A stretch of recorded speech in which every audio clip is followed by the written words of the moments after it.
Burak Sevinç 1 april سال 1985 در شهر استانبول ترکیه به دنیا آمده است. او یکی از بهترین هنرمندان ترک می باشد. هرچند که بوراک در استانبول به دنیا آمده باشد هم وی حیات کودکیش را در شهر زونگولداک گذرانده است و اینچنین مکتب آنجا را نیز ختم کرده است.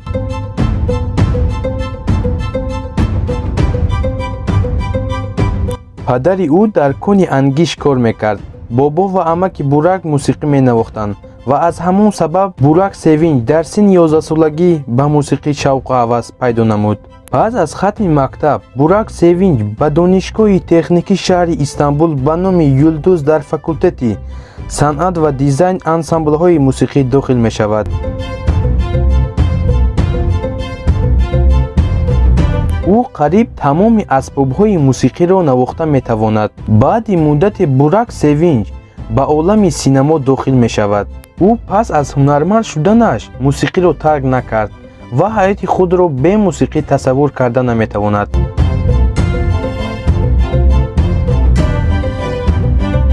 بوراک سوینچ اولین مرتبه سال 2012 در سلسله فیلمی بابام اینجی نقش‌آفرینی کرده است. 1 آگوست سال 2015 بوراک سوینچ با یک هنرمند با نام شیرین گلاوز اویله برپا می‌کند، یعنی خانه‌دار می‌شوند.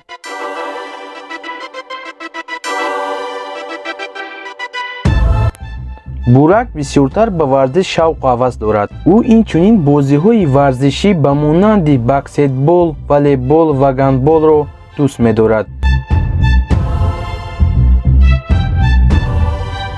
بوراک سوینچ سال 2012 در سلسله فیلم‌های بابام اینجی و باز در سلسله فیلمی ایرولوم با تخلص یوسف نقش‌آفرینی کرده است. سال 2013 او در سلسله فیلم‌های حبه حیات و باز در سلسله فیلمی اونو چوک سفدیم با تخلص حسن نقش‌آفرینی کرده است.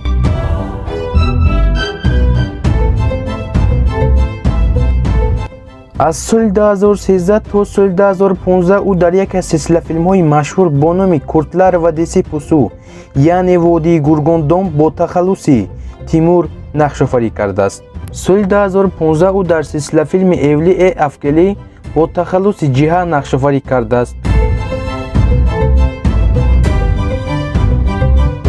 سال 2016 او در سلسله فیلم های انتون سولیر با تخلص آغوز و باز در سلسله فیلمی دونرسه سنیلگیل نقش‌آفرینی کرده است.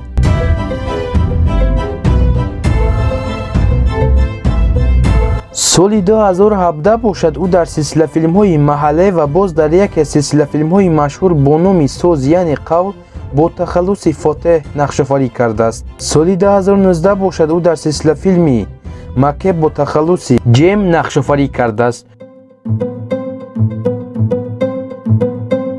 سال 2020 باشد او در سلسله فیلم های کرمیزی اودا و باز در سلسله فیلمی نصیبسز اولور با تخلص گوگهان نقش‌آفرینی کرده است.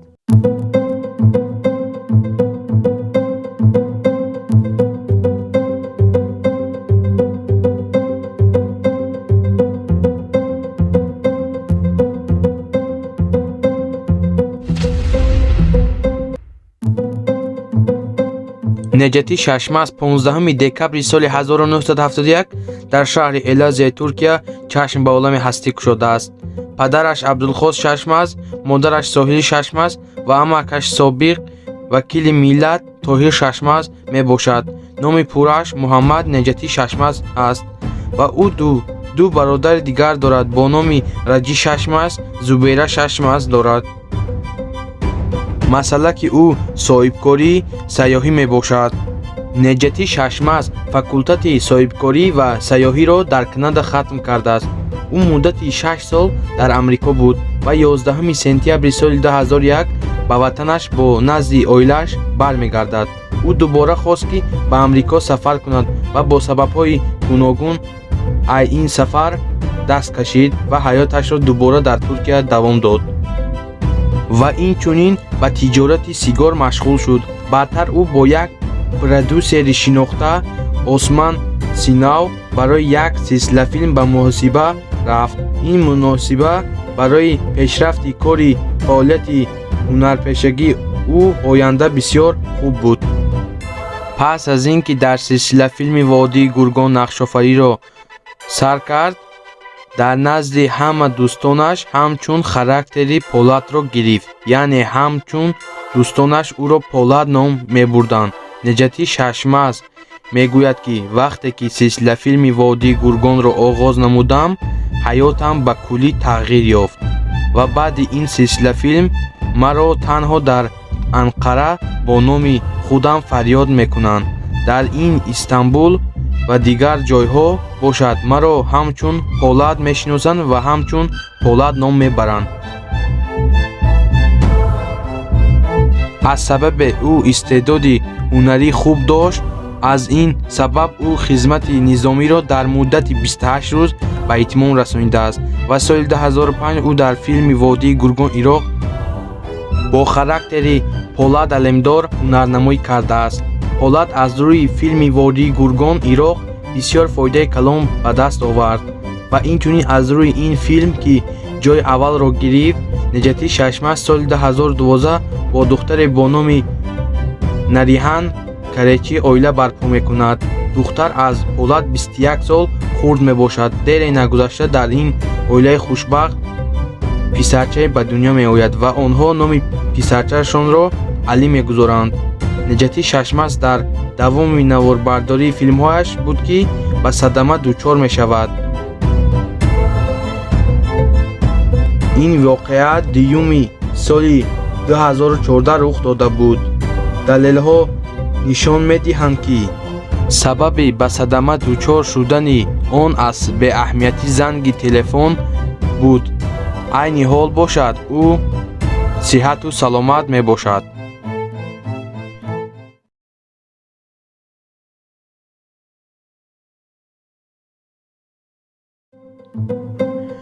Гуркан Ойгун ҳунарманди машҳуре ки мо ӯро бисёртар бо тахаллуси Неъмати Бахш ки мо ӯро дар филми Водии Гургондом нақшофарӣ кардааст мешиносем. Гуркан Ойгун 27 майи соли 1974 дар шаҳри Измири Туркия дар минтақаи Ярумҷа дар оилаи коргар ба дунё омадааст. ӯ дар оила фарзанди ягона набуд. ӯ 4 бародари дигар дошт ки яке аз бародаронаш мисли худаш ҳунарманд мебошад. Гуркан ҳаёти кӯдакиашро дар шаҳри Измир гузаронидааст ва инчунин мактаби миёнаи ва литсеи онҷоро хатм кардааст. соли 1993 Гуркан ба шаҳри Истанбул кӯч мебандад. дар баробари таҳсил карданаш ӯ инчунин дар як театр муддати 7 сол кор кардааст. Гуркан Ойгун соли 1994 вориди дунёи филмҳо ва силсилафилмҳо мешавад.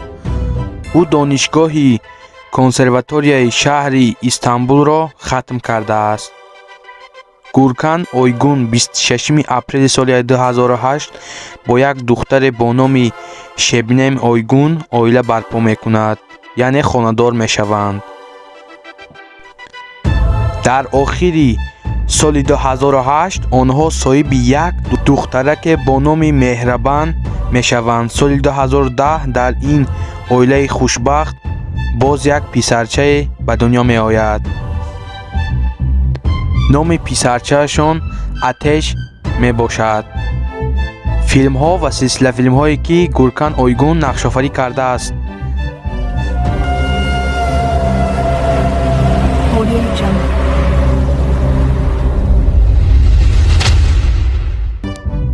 Гуркан Ойгун соли 1994 дар силсилафилми Язевӣ ва дар филми Кайгизислар нақшофарӣ кардааст ва солҳои 1995 дар силсилафилми Татил, Каҷиклар ва соли 1997 дар силсилафилми Сон Кунинбания нақшофарӣ кардааст. соли 1998 дар силсилафилми Бойлемӣ, Ала Ҷакит, Афед Бизӣ, Ҳоҷам Бирдемер театрро ва дар филми ҳошчакал яры ҳунарнамоӣ кардааст.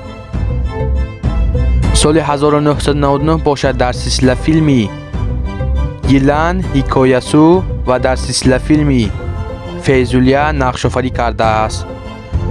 ва солҳои 2000 бошад дар силсила филми Иди Юра ва дар соли 2001 дар силсила филми Ашкум Ашкум ҳунарнамоӣ кардааст. соли 2002 бошад дар силсила филми Дели Юрек ва дар силсила филми Чичек Макс нақшофарӣ кардааст. соли 2003 дар силсила филми Шабкамдам Бабам Чикет ва дар силсила филми Куртлар Вадиси аз соли 2003 то соли 2005 нақшофарӣ кардааст. соли 2005 инчунин дар филми Чарпушма нақшофарӣ кардааст ва инчунин дар силсила филми Куртлар Вадиси Ирақ нақшофарӣ кардааст. соли 2007 дар силсила филми Куртлар Вадиси Террор ва дар силсила филми Куртлар Вадиси Пусу аз соли 2007 то соли 2012 ҳунарнамоӣ кардааст ва дар ин байн соли 2011 дар силсила филми Куртлар Вадиси Фаластин нақшофарӣ кардааст. соли 2003 дар силсила филми Чанакле Ҳития Ланган Чарт ва дар силсила филми Муҳтеше Юзулмӣ нақшофарӣ кардааст. аз соли 2013 то соли 2014 инчунин дар силсила филми Качак бо характери серҳад нақшофарӣ кардааст ва инчунин соли 2014 дар филми Чакарлар Данс 4 нақшофарӣ кардааст. соли 2015 бошад дар силсила филми Эшкия Дуния Покунда Олмаз бо характери Мурад ва дар филми Jam of Bizines нақшофарӣ кардааст.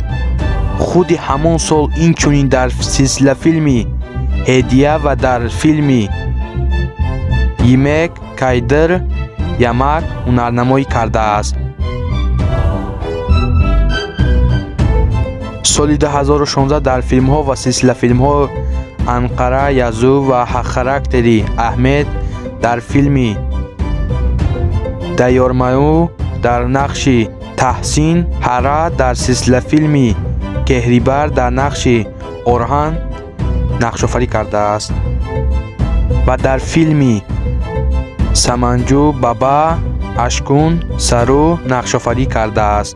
соли 2017 бошад дар филми Ҳедиду бо характери Чевуд ва дар филми Пушей Аркадан Челек ҳунарнамоӣ кардааст ва инчунин соли 2017 инчунин бо соли 2018 дар филмҳо Меҳмед Берҷиан Фитеҳ нақшофарӣ кардааст.